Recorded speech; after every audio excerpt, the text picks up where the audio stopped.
Hispanic activists are threatening to sue the city of Houston for allegedly violating the Voting Rights Act. The organization LULAC claims the structure of city council and district maps prevent proportional representation of the Hispanic community.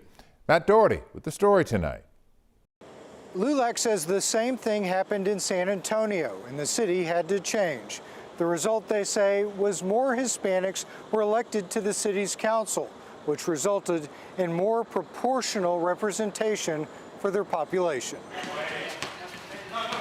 Members of Houston's Hispanic community say that although their ethnicity makes up nearly half of the city's population, that fact is not reflected in the faces of city council. LULAC says of Houston's 16 city council members, only one is Hispanic. Activists at tonight's town hall in Gulfton say city leaders have been resistant to their request to add more council seats or redistrict so that more Hispanics might be elected to represent their population. That's why they say they'll soon be filing a lawsuit against the city, claiming it's in violation of the Voting Rights Act. We are not getting a seat at the table. We're getting the crumbs.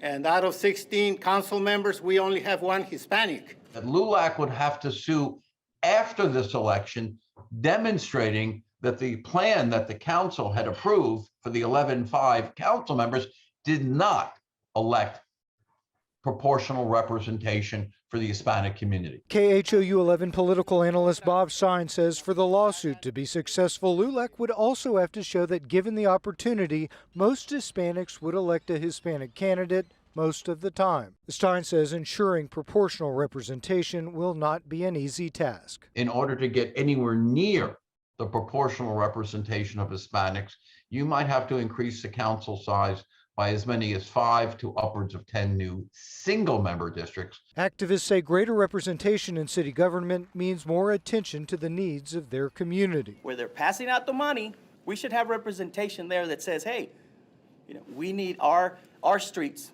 to be paved. We need our parks to be clean. We need libraries. We need this here in our community. In a statement from the city says it's committed to offering a fair and equal opportunity to all voters to elect council members of their choice. The city says it'll present a draft plan for public consideration and says it welcomes input by LULAC and anyone else. In Gulfton, I'm Matt Doherty, KHOU 11 News.